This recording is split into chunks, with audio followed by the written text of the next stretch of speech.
할렐루야. 11월 4일 수요일 새벽 기도를 시작하도록 하겠습니다. 사도신경으로 우리의 신앙을 고백하시겠습니다. 나는 전능하신 아버지 하나님 천지의 창조주를 믿습니다. 나는 그의 유일하신 아들 우리 주 예수 그리스도를 믿습니다. 그는 성령으로 잉태되어 동정녀 마리아에게서 나시고 본디오 빌라도에게 고난을 받아 십자가에 못 박혀 죽으시고 장사된 지 사흘 만에 죽은 자 가운데서 다시 살아나셨으며 하늘에 오르시어 전능하신 아버지 하나님 우편에 앉아 계시다가 거기로부터 살아있는 자와 죽은 자를 심판하러 오십니다. 나는 성령을 믿으며 거룩한 공교회와 성도의 교제와 죄를 용서받는 것과 몸의 부활과 영생을 믿습니다. 아멘. 찬송가 293장 찬양하시겠습니다. 찬송가 293장입니다.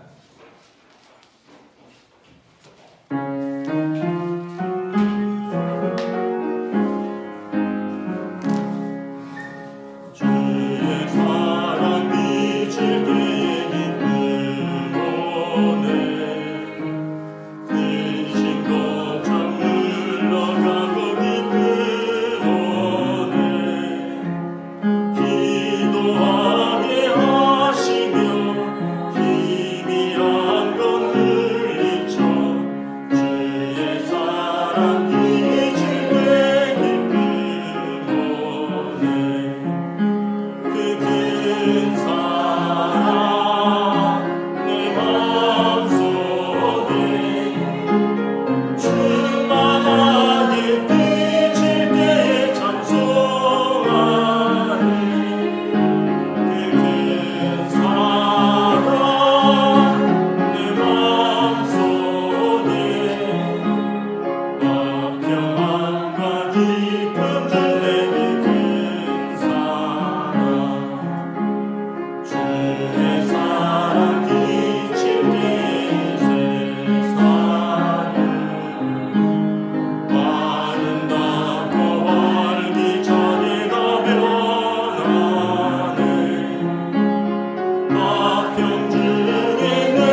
말씀은 신약성경 디모데전서 3장 1절부터 13절까지 말씀입니다. 디모데전서 3장 1절부터 13절까지 말씀입니다. 다 찾으신 줄 알고 데살로니가 전서입니다. 죄송합니다. 데살로니가 전서 3장 1절부터 13절입니다. 데살로니가 전서 3장 1절부터 13절 저 여러분이 한 절씩 교도하겠습니다. 이러므로 우리가 참다 못하여 우리만 아덴에 머물기를 좋게 생각하고 우리 형제고 그리스도의 복음을 전하는 하나님의 이름이 구원을 이는 너희를 구원하게 하고 너희들에 대하여 영광으로 하므로 아무도 이 여러 환난 중에 흔들리지 않게 하려 함이라. 우리가 이것을 위하여 세움받은 줄을 우리가 친히 알리라. 너희와 함께 있을 때에 장차 받을 환난을 너희에게 미리 말하였는데 과연 그렇게 된 것을 너희가 아느니라. 이러므로 나도 참다 못하여 너희 믿음을 알기 위하여 그를 보내었노니 이는 혹 시험하는 자가 너희를 시험하여 우리 수고를 헛되게 할까 함이니 지금 디모데가 너희에게로부터 와서 너희 믿음과 사랑의 기쁜 소식을 우리에게 전하고 또 우리가 항상 우리를 잘 생각하여 우리가 너희를 간절히 보고자 함과 같이 너희도 우리를 간절히 보고자 한다 하니 이러므로 형제들아 우리가 모든 궁핍과 환난 가운데서 너희 믿음으로 말미암아 너희에게 위로를 받았노라. 그러므로 너희가 주 안에 굳게 선즉 우리가 이제는 살리라. 우리가 우리 하나님 앞에서 너희로 말미암아 모든 기쁨으로 기뻐하니 너희를 위하여 능히 어떠한 감사로 하나님께 보답할까. 주야로 심히 간구함은 너희 얼굴을 보고 너희 믿음이 부족한 것을 보충하게 하려 함이라. 하나님 우리 아버지와 우리 주 예수는 우리 길을 너희에게로 갈 수 있게 하시오며 또 주께서 우리가 너희를 사랑함과 같이 너희도 피차간에 모든 사람에 대한 사랑이 더욱 많아 넘치게 하사 너희 함께 있습니다. 너희 믿음을 굳게 하시고 우리 주 예수께서 그의 모든 성도와 함께 강림하실 때에 하나님 우리 아버지 앞에서 거룩함에 흠이 없게 하시기를 원하노라. 아멘. 할렐루야. 오늘 또 새날이 시작되었습니다. 하나님께서 오늘도 은혜와 평강 주시기를 축복합니다. 오늘은 기온이 뚝 떨어졌죠. 내일은 다시 기온이 좀 풀린다고 하는데 오늘은 강원도에는 영하로 떨어지는 그런 날씨입니다. 제가 어떤 기사들을 보니까 올해는 독감 예방 주사를 꼭 맞으시는 것이 좋겠습니다. 우리 어른들은 국가에서 무료로 접종하니 꼭 맞으시고 저희도 사실은 돈 주고 맞는 거는 거의 안 하는데 올해는 이 독감과 코로나가 같이 유행하기 때문에 트윈데믹이라고 두 가지가 동시에 팬데믹이 올 수 있다. 맞으라 이런 보도가 있어서 저희도 좀 맞을까 생각 중에 있습니다. 하여간 여러분 이 건강을 잘 지키시기를 바랍니다. 오늘 말씀에 보면 바울 사도가 성도들에게 원하는 것은 무엇일까? 다른 것이 없어요. 믿음 안에 굳게 서는 것입니다. 여러분 사도가 성도들에게 원하는 것은 믿음 안에 굳게 서는 것입니다. 사업이 잘 되고 뭐가 번성하고 그런 게 아닙니다. 고난과 환난 중에서 여러분들이 믿음 안에 굳게 서는 것이 나의 기도고 여러분들의 그런 모습을 보는 것이 나의 기쁨이요 감사입니다. 이것입니다. 여러분 목회자의 기도의 제목과 소원이 있다면 무엇일까요? 성도들이 믿음 안에 서는 것입니다. 그리고 믿음에 합당한 삶을 사는 것입니다. 나머지는 그 이후의 차후의 문제들입니다. 우리도 한번 생각을 해보셔야 됩니다. 내가 하나님 앞에서 간절히 바라는 것이 무엇일까? 하나님 앞에 내가 믿음으로 서는 것인가, 아니면 믿음은 이렇게 한 서너 번째이고 그 앞에 뭐 내 자식도 잘 돼야 되고 뭐 내 건강도 좋아야 되고 뭐 내 사업도 잘 풀려야 되고 이런 게 다 있고 맨 마지막에 믿음까지 있으면 더 좋고, 한번 우선순위를 한번 잘 점검해 보는 시간이 되기를 바랍니다. 오늘 1절에 보면 바울 사도가 아덴에 머물다가 참다 못하여 디모데를 너희에게 보낸다 이렇게 말씀하고 있습니다. 바울과 실라와 디모데가 빌립보에서 데살로니가를 거쳐서 이제 데살로니가에서 이제 시기한 유대인들이 바울 일행을 잡으려 하고 야손 형제의 집을 습격하죠. 그래서 도망치다시피 쫓겨나서 베레아를 거쳐서 아테네로 내려옵니다. 그리고 아테네에서 그렇게 갑작스럽게 떠난 데살로니가 교회가 걱정이 되어서 디모데를 보냅니다. 그리고 고린도에서 만나자 하고 고린도로 내려가는 거죠. 그 지형으로 보면 예를 들면은 우리나라로 비유하면 이 빌립보랑 데살로니가는 저기 위쪽에 평양쯤 되고요. 아테네는 서울쯤 위치되는 겁니다. 그러니까 평양에서 서울쯤 내려왔다가 너무 그들이 염려되고 보고 싶어서 디모데를 다시 글로 보내는 거죠. 그리고 고린도는 부산쯤 되는 거죠. 그러니까 이게 복음을 전하기 위해서 위에서부터 쭉 내려오면서도 계속해서 데살로니가 교회가 걱정이 되는 겁니다. 그래서 2절에 보면 내가 하나님의 일꾼인 디모데를 보낸다. 디모데를 보내는 이유가 뭐냐면 너희를 굳게 하고 너희 믿음에 대하여 위로합니다. 그래서 아무도 여러 환난 중에서 흔들리지 않게 하려 합니다. 우리가 이것을 위하여 세움받은 줄을 너희가 친히 아니라. 바울과 디모데, 실라는 어떤 목적으로 데살로니가를 방문했느냐? 복음을 전하고 그리고 그들이 복음으로 굳게 서서 믿음을 가지도록, 여기 위로함이라 되어 있지만 사실은 격려함이다 이런 표현이 더 옳습니다. 믿음을 가지도록 격려하고 환난 속에서 너희가 믿음 안에 굳게 서라. 그것이 바울 사도의 이제 데살로니가 교회를 향한 소망입니다. 4절에 보면 우리가 너희와 함께 있을 때 너희가 장차 받을 환난을 너희에게 미리 말하였는데 과연 그렇게 된 것을 너희가 아느니라. 놀랍죠? 예수 믿으면 환난이 있다라고 이야기를 했다는 거예요. 우리는 예수 믿으면 복 받는다라고 이야기를 해서 예수를 믿는데 바울 사도는 전할 때 너희가 예수 믿으면 반드시 고난과 환난이 있다라고 전했다는 거예요. 근데 그렇게 내가 미리 말했는데 과연 너희가 지금 환난 속에 있지 않느냐? 무슨 말인가요?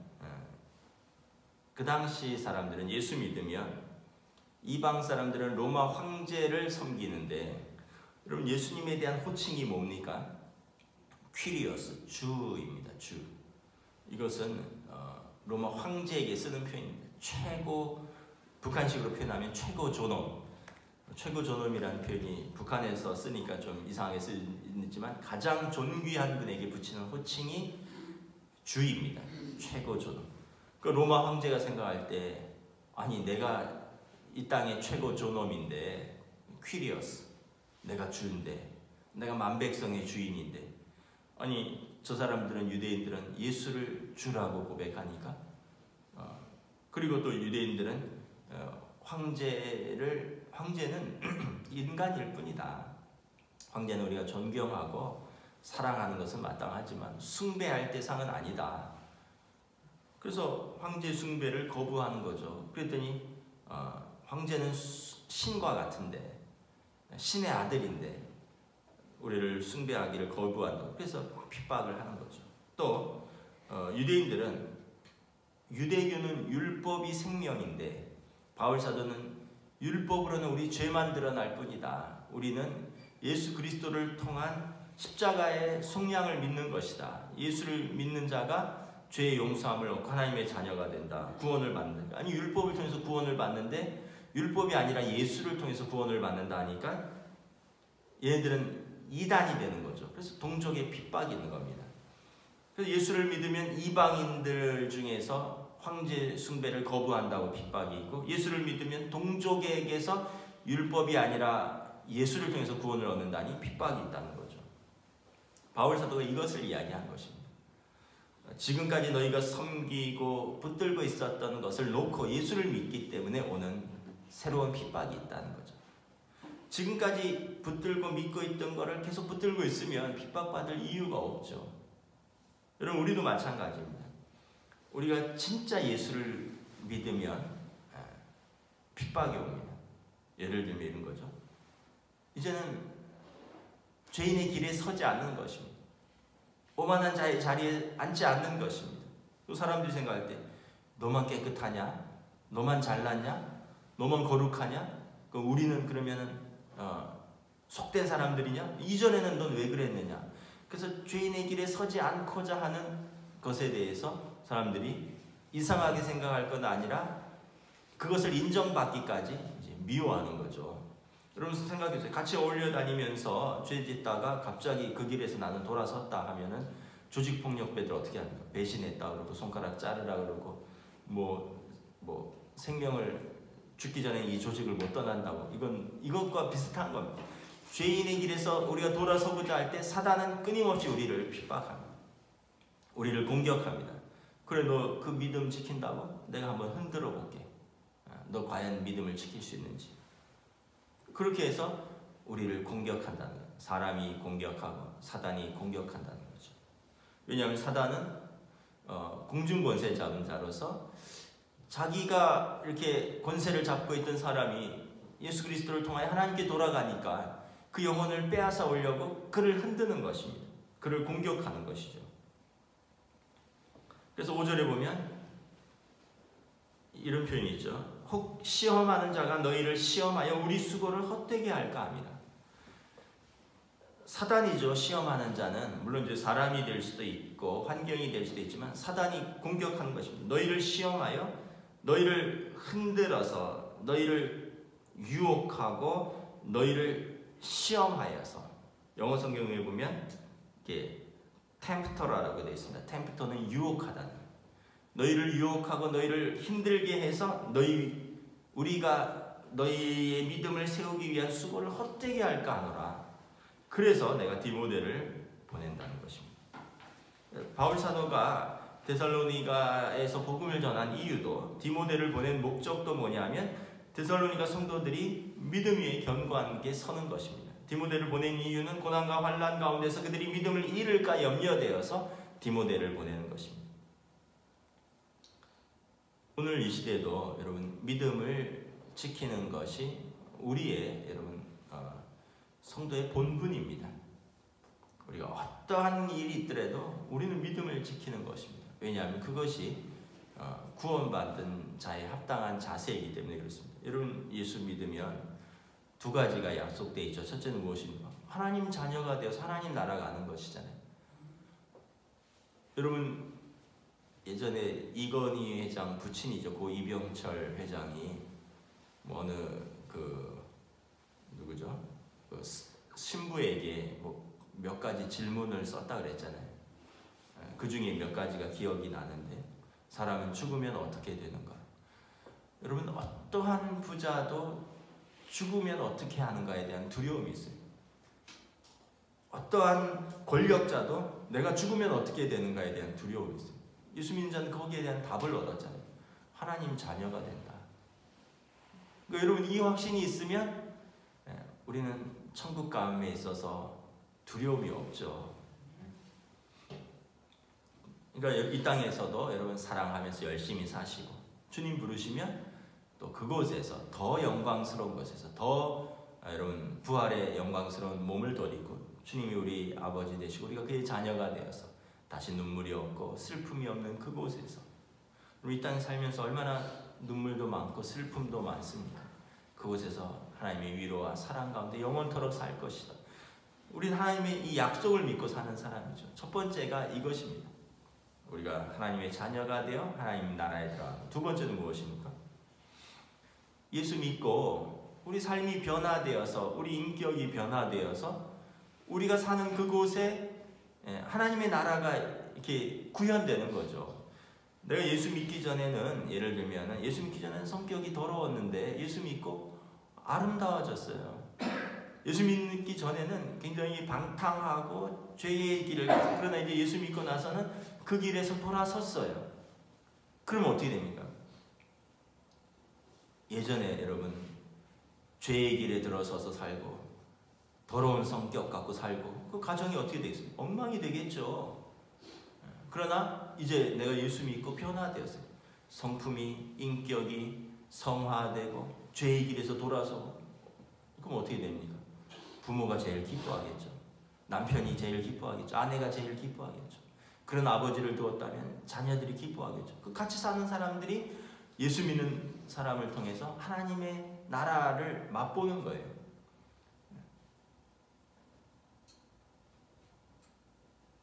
제가 예전에는 아이들한테 아빠가 하면서 권위를 많이 내세웠어요. 왜냐하면 우리가 그래도 좀 유교 문화가 있잖아요. 그래서 아빠가 어른이고 아빠가 더 오래 살았고 아빠가 더 옳고, 그래서 아이들을 좀 많이 좀 혼돈내고 좀 권위주의적으로 대했어요. 근데 이제 물론 막내 딸은 좀 늦게 태어나기도 했고 제가 시행착오를 거치면서 혜인이는 좀 너그럽게 하는데, 찬이 건이가 어렸을 때 아빠를 좀 무서워했어요. 근데 지금은 저도 예수 믿고 점점 성화가 돼가고 있는 거예요. 내가 우리 아이들하고 친하지 않으면 누구랑 친하겠느냐. 내가 우리 아이들이 나를, 아빠를 무서워하면 내가, 그것이 나에게 무슨 유익이 되며 아이들은 무슨 유익이 되겠느냐. 그래서 제가 점점 너그러워지고 있대요. 저는 뭐 그런 마음을 가지려고 살려고 하는데, 이제 아이들이 아빠를 친구처럼, 지금은 친구처럼, 뭐 제가 느끼기에 예전보다 얼마나 많이 가까워졌는지 몰라요. 이제 점점 저도 깨달음이 있는 거죠. 자녀를 노엽게 하지 말아라. 주의 교양과 훈계로 양육해라. 물론 뭐 지금도 완전히 그런 것은 아닌데 때로는 저도 불뚝성도 내고 혼도 내고 이러지만, 근데 다시 깨달으면 또 사과하고 회개하고. 그러니까 여러분 예수 믿을수록 어떻게 돼? 사람이 자꾸 변해가야 돼. 관계가 변해가야 돼. 같이 사는 사람들이 은혜를 누려야 돼. 나는 예수 믿고 나는 은혜가 충만한데 같이 사는 사람은 힘들어 죽겠어요. 그럼 진짜 여러분 예수 믿는 거 맞을까요? 한번 생각을 해보셔야 돼요. 내가 예수 믿었는데 생활의 변화가 하나도 없어요. 여전히 방탕하고 여전히 죄의 길에 있고 주일날만 교회 가요. 그럼 정말 예수 믿는 게 맞을까요? 내가 예수 믿는데 여전히 입에 거친 욕설과 음담 패설을 담고 살고, 그럼 예수 믿는 게 과연 맞을까요? 내가 예수 믿는데 아내를 여전히 무시하고 부모를 무시하고 아이들을 학대하고 이러면 예수 믿는 사람이 맞을까요? 그렇지 않은 거죠. 예수 믿으면 이 땅에서 예수 믿는 우리로 말미암아 하나님의 나라가 이렇게 구현되는 거예요. 그러면서 오는 핍박과 환난은 받아야 되는 거죠. 예수 믿는 제일 목적은 우리가 내세 하나님 나라, 이 땅에서도 하나님 나라를 구현하는 것이죠. 6절에 보니까 디모데가 데살로니가를 다녀와서 전하는 소식이 뭐예요? 데살로니가 교인들이 믿음과 환난 가운데서도 믿음과 사랑의 깊은 소식을 우리에게 전했다는 거예요. 사단이 그들을 시험하고 그들을 고난과 환난 가운데서 염려하면서 보냈는데 돌아온 소식은 그들의 믿음과 사랑의 소식을 전하니 내가 기쁘다는 거예요. 그리고 우리가 데살로니가 교인들을 간절히 보고 싶어하는 것 같이 데살로니가 교인들도 바울 사도와 그 일행을 간절히 보고 싶어한다는 거예요. 그러면서 7절에 너희가 모든 궁핍과 환난 가운데서 너희 믿음으로 말미암아 너희에게 위로를 받았노라. 바울 사도와 일행은, 전도자들은 궁핍과 환난 속에서 너희가 믿음에 든든히 서 있다는 걸 보니까 내가 큰 위로를 받았노라. 바울 사도의 위로와 바울 사도의 기쁨은 성도들이 믿음 안에 서는 것이. 그래서 8절에 보면 그러므로 너희가 주 안에서 굳게 선즉 우리가 이제는 살리라. 바울 사도가 이전에는 죽을 것 같이 마음이 답답했다는 거예요. 왜냐하면 고난과 환난 가운데 그들이 믿음을 잃을까 봐. 그런데 그들이 믿음 안에 굳게 서 있다는 것을 들었으니 이제는 우리가 살리라. 여러분, 우리가 사는 목적이 뭐예요? 우리는 이렇게 얘기하죠. 야, 너 대학 가면 내가 살겠다. 야, 너 좀 번듯한데 취직하면 내가 살겠다. 야, 너 좋은 사람 만나서 결혼하면 내가 살겠다. 근데 바울 사도는 그게 아니에요. 너희가 믿음 안에 든든히 서면 내가 살리라. 여러분, 사실 우리가 주 안에서 믿음에 굳건하게 서면 다른 것들은 여러분 하나님의 선하신 뜻대로 이루어질 것입니다. 근데 우리는 그것은 뒤로 밀어놓고 먼저 이것이 되면 내가 살겠다 하는데 예수님 말씀하셨죠. 먼저 그의 나라와 그의 의를 구하라. 그리하면 이 모든 것을 너에게 더하시리라. 우리가 믿음 안에 굳건히 서면 여러분 그 어떤 공부를 하든지 간에 하나님께서 그를 세워주실 것입니다. 뭐 서울의 대학을 가든 지방의 대학을 가든 심지어 대학을 못 가든 그가 믿음 안에 서 있는데 하나님이 그를 안 세워주시겠어요? 여러분 그가 믿음 안에 굳게 서서 성실하고 또 정직하고 충성스러운 사람이 되면 그 어떤 일을 하든 어떤 직업을 가지든 하나님께서 그를 세워주실 것입니다. 꼭 대기업에 들어가고 뭐 정규직이 돼야지만 내가 살리라가 아니라 믿음 안에 살면 그의 삶이 바뀌는데 어떤 일을 하든지 인정받지 못하겠습니다. 여러분 내가 믿음 안에 굳게 설면 여러분 그 가정이 든든히 서는 거죠. 우리 생각할 때 좋은 사람 만나야지 그 가정이 좋아진다. 아니 내가 믿음 안에서 좋은 사람이 되면 여러분 더불어서 같이 좋아지는 거예요. 그러니까 그 나라와 그 의를 구하라. 그것이 먼저인 이유가 우리가 믿음 안에 굳게 서면 주 안에서 살게 된다는 것을 깨달아야 되는 거죠. 9절에 보면 바울 사도의 기쁨은 무엇이냐? 믿음으로 굳게 선 너희로 말미암아 내가 기쁨으로 기뻐한다라는 것입니다. 바울 사도의 감사는 무엇인가? 믿음 안에 굳게 선 너희로 인하여 내가 감사로 하나님께 감사를 돌립니다. 10절에 주야로 심히 간구하며 바울 사도가 밤낮으로 기도하는 것은 뭐냐면 너희를 보고 너희 믿음에 부족한 것을 보충하게 하려 함이라. 믿음이 부족한 것을 보충하게 하기 위해서 그들을 다시 보기 원합니다. 이것이 바울 사도의 밤낮의 기도입니다. 여러분 우리도 기도가 바뀌어야 됩니다. 우리 기도가 우리 아이들이 믿음 안에서 자라기를 위해서 기도해야 됩니다. 그게 우선이 되면 다른 것들은 하나님께서 인도하시는 거예요. 여러분들의 가족들이 믿음 안에서 온전히 서기를 그러면 삶이 바뀌는 거예요. 믿음 안에 서면 정직하게 성실하게 땀 흘리면서 충성스럽게 하나하나 세워가는 거죠. 여러분 뭘 단번에 뭘 이루려고 여러분 단번에 뭐 크게 되려고 단번에 성공하고 이거 하나만 터뜨리면 단번에 뭐 큰 일을 하려고 하는 게 아니라 삶의 기초부터 하나씩 쌓아가는 거예요. 벽돌을 하나씩 쌓아가는 거죠. 믿음의 삶을 하나하나 쌓아가면 나중에 견고하게 그 기둥 위에 그 집 위에 인생이 서는 거예요. 반석 위에 쌓으라 그러잖아요. 그러면 나중에 바람이 불고 비가 오고 창수가 나도 끝도 없다 그러잖아요. 그런데 모래 위에 사상누각이라 하잖아요. 어느 날 갑자기 쌓아 올리면 비가 오고 바람이 오고 창수가 났을 때 그것이 한 번에 휩쓸려 가지 않겠느냐 말씀을 하는 것입니다. 그 바울 사도의 기도는 그들의 믿음이 부족한 것을 보충하게 하는, 그래서 믿음 안에 서게 하는 거예요. 11절에 바울 사도의 기도가 무엇입니까?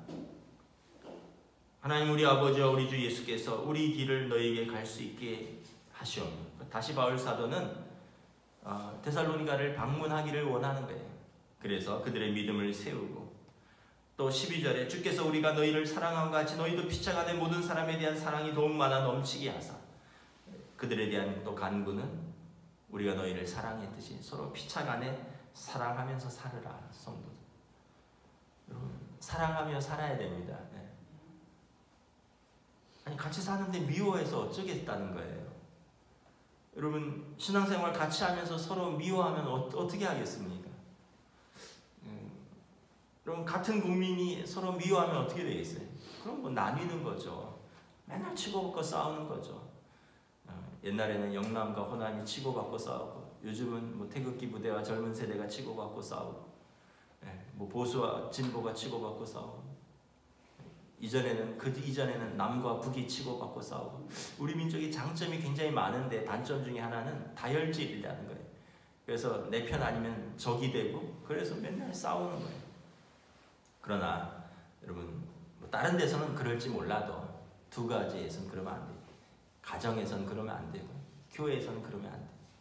가정과 교회가 든든히 서면 이제 하나씩 바뀌는 것입니다. 너희가 피차간에 모든 사람에 대한 사랑으로 더욱 넘치게 하라. 마지막 절입니다. 13절. 너희 마음을 굳건하게 하사 굳은 마음을 가지고 주님 오실 때까지 거룩함과 흠이 없이 살라. 그것이 바울 사도의 데살로니가 교회에 대한 간구이고 성도에 합당한 말입니다. 여러분, 어떠한 일이 있든지, 코로나가 있든지 뭐 있든지 간에 마음을 굳게 하시고 하나님 앞에서 믿음을 지키시고 거룩함과 흠이 없게 사는 수 있기를, 저와 여러분들이 되시기를 주님의 이름으로 축복합니다. 기도하겠습니다. 하나님 은혜를 감사합니다. 오늘 바울 사도가 데살로니가 교인들을 염려하며 디모데를 보내는데, 디모데에게 전해들은 소식은 그들이 환난과 핍박 속에서도 또 사단의 시험 속에서도 그들이 믿음 위에 굳게 서 있다 하니 이것이 우리의 기쁨이요 우리의 감사요 또 너희가 우리의 영광이라. 주님 오시는 그때까지 우리가 마음을 굳게 하여 믿음 위에 든든히 서고 거룩함과 흠과 티가 없는 삶을 살며 서로 사랑하라 말씀하고 있습니다. 이것이 오늘 우리에게도 동일하게 주시는 말씀인 줄 믿습니다. 코로나 상황 속에서 또 경제도 어려워지고 또 날로 각박해지는 생활 속에서 우리에게 주신 사람들과 서로 사랑하고, 궁핍할지라도 사랑하면 풍성함이 넘칠 것이요 어려움 속에서도 우리가 믿음 위에 든든히 서가면 우리의 마음을 지킬 것입니다.